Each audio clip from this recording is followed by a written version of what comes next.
Baiklah, seperti mana yang dijanjikan, kenali Tribunal Perumahan dan Pengurusan Strata. Ya. Ianya diwujudkan di bawah Kementerian Pembangunan Kerajaan Tempatan.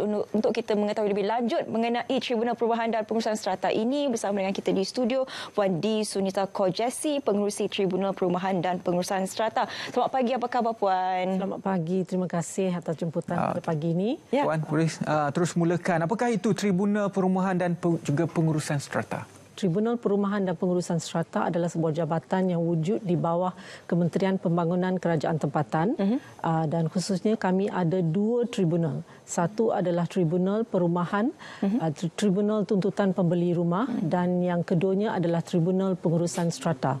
So ramai yang keliru, mereka ingat hanya ada sebuah saja tribunal, tapi sebenarnya kami ada dua tribunal di situ. Tribunal untuk perumahan dan juga untuk yang pengurusan strata. Saya juga dimaklumkan Tribunal Tuntutan Pembeli Rumah. Juga kita nak memahami mengenai ini. Apa fungsi yang sebenarnya? Tribunal Tuntutan Pembeli Rumah berfungsi sebagai sebuah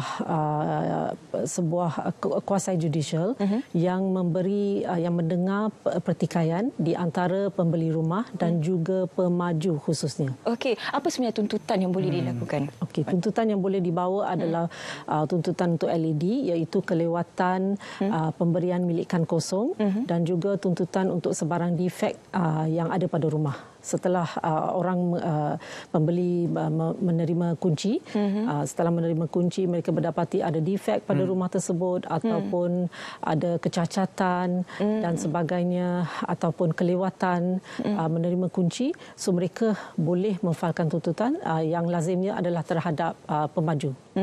Jadi proses untuk tuntutan itu bagaimana sebenarnya, apa yang diperlukan dan berapa lama? Pembeli?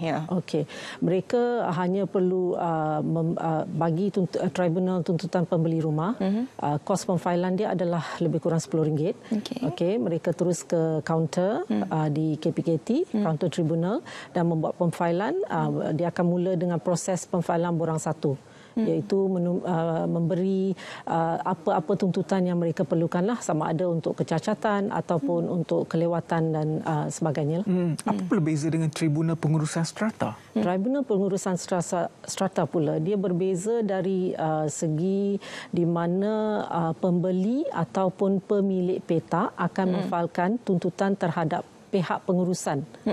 Dan manakala pengurusan juga boleh memfailkan apa-apa tuntutan terhadap pembeli dan pemilik petak lah. Saya masih lagi nak menyentuh mengenai tuntutan tersebut. Berapa nilai maksimum tuntutan yang boleh dilakukan? Bagi Tribunal Tuntutan Pembeli Rumah, nilai maksimum adalah RM50,000. Maksimum RM50,000? Ya. Untuk apa-apa defek sekalipun? Ya. Manakala bagi Tribunal Pengurusan Strata, maksimum dia adalah RM250,000. Okey. Selain daripada itu juga, adakah sebarang akta sebenarnya bagi melindungi pembeli ini? Okey. Bagi Tribunal Tuntutan Pembeli Rumah, mereka adalah semua hak-hak mereka adalah termaktub dalam Akta 118. Okey. Manakala untuk pengurusan strata, semua hak-hak mereka, tanggungjawab pihak pengurusan, tanggungjawab pembeli, pemunya petak dan sebagainya termaktub di bawah Akta 757. Berapa lama biasanya proses yang diambil untuk menyelesaikan sesuatu isu tuntutan? Okey, bagi kedua-dua tribunal, kami ada had masa lah, di mana jika dilihat daripada website kami, visi dan visi kami adalah menyatakan ia adalah tempat di mana pendengaran pertikaian secara cepat, mudah dan murah. So tempoh masa bagi satu-satu pemfailan adalah dari masa pemfailan sehingga selesai lebih kurang dalam tempoh masa 150 hari. Dan bagi Tribunal Tuntutan Pembeli Rumah adalah dalam masa 110 hari. Okey. So proses dia adalah agak cepat.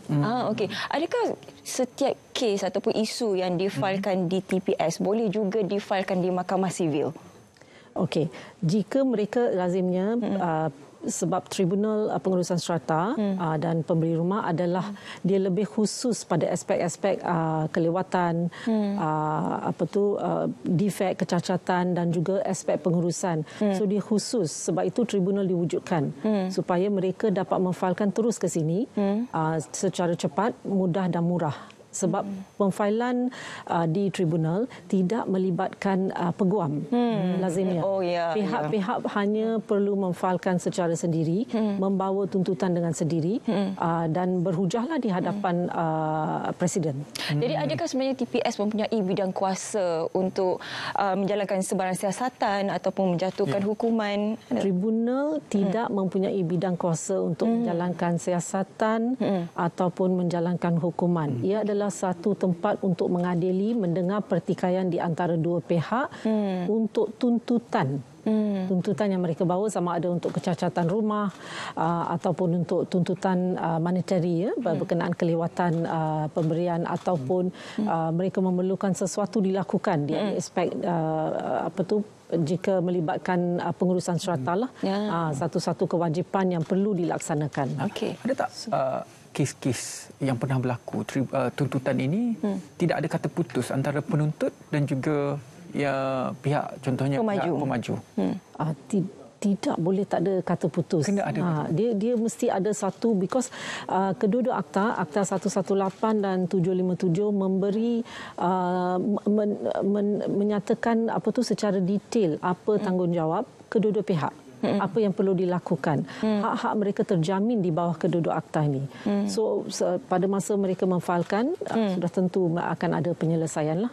Keputusan yang akan dapat dicapai. Katakanlah dalam satu kes, pihak pemaju sudah pun akan ada kata putus, pihak pemaju bersetuju untuk melakukan demikian. Tapi selepas itu, bagaimana pemantauan dilakukan? Jika pemaju tidak lakukan, apa proses seterusnya? Jika pemaju ataupun pihak yang satu lagi gagal mematuhi, mereka perlu memfailkan, ia akan menjadi ingkar. Di mana setelah keputusan diberikan dan tidak dilakukan dan kemudian ia akan jadi ingkar, dia ada proses-proses dia tersendiri di mana mereka perlu membawa kepada kami untuk dihantar ke mahkamah magistrate ataupun session untuk direkodkan keputusan tersebut. Dan kemudiannya proses yang kedua iaitu proses penguatkuasaan. Penguatkuasaan lazimnya dilakukan oleh sebuah agensi yang lain lah. Selain daripada tuntutan, apa lagi di antara aktiviti di bawah TPPS sendiri? Selain daripada tuntutan yang boleh difailkan, aktiviti-aktiviti lain adalah seperti kami melakukan promosi. Dalam masa promosi ini kami juga memberi kesedaran kepada orang ramai. Apakah hak-hak mereka, apakah yang mereka boleh tuntut, cara melakukan perfailan dan sebagainya lah. Sebab hak-hak mereka adalah jelas diperuntukkan di bawah akta, kedua-dua akta lah, 118 dan 757. Mungkin Puan boleh juga kita perincikan sedikit mengenai hak-hak pembeli itu tadi. Sedikit untuk penonton semua bagi. Sebagaimana yang saya kata tadi, di bawah Tribunal Tuntutan Pembeli Rumah, hak mereka adalah untuk jika berlaku kelewatan, mereka boleh menuntut untuk kelewatan tersebut, kelewatan penyerahan milikkan kosong, dan yang keduanya adalah untuk kecacatan ataupun defek-defek pada rumah tersebut. Dan bagi Tribunal Pengurusan Strata juga pula mereka ada lebih kurang akta memperuntukkan 14 bidang kuasa. Dia lebih wide, lebih luas lagi, disebabkan dalam aspek pengurusan banyak kewajipan tanggungjawab di pihak pengurusan sendiri dan juga di pihak pembeli ataupun pemunya petak. Jadi itu antara hak-hak pembeli sebenarnya. Jadi untuk melakukan tuntutan, bagaimanakah caranya? Di manakah platform yang boleh dilakukan? Platform yang boleh mereka lakukan adalah dia bermula dengan pemfailan. Pemfailan akan berlaku apabila mereka datang ke kaunter di kaunter tribunal di Kementerian Pembangunan Kerajaan Tempatan, dan juga yang kedua, cara keduanya mereka boleh melakukan secara pemfailan secara pos, dan yang terkini untuk makluman semua, orang ramai boleh melakukan pemfailan secara dalam talian. Mereka hanya perlu melayari laman sesawang ETPS dan melakukan pemfailan secara dalam talian. So mereka sekarang lebih senang di mana mereka boleh memfailkan di mana-mana sahaja. Di rumah, di pejabat, duduk di kafe dan sebagainya boleh melakukan pemfailan. Jadi itu platform yang terbaik sebenarnya, bukannya mengadu di media sosial. Kita ada saluran yang tepat sebenarnya. Terima kasih banyak-banyak kita ucapkan kepada Puan D. Sunita Kojesi, Pengerusi Tribunal Perumahan dan Pengurusan Strata Jabatan Kementerian Pembangunan Kerajaan Tempatan kerana berkongsi mengenai apakah itu Tribunal Perumahan dan Pengurusan Strata. Terima kasih Puan. Terima kasih banyak-banyak Puan. Dan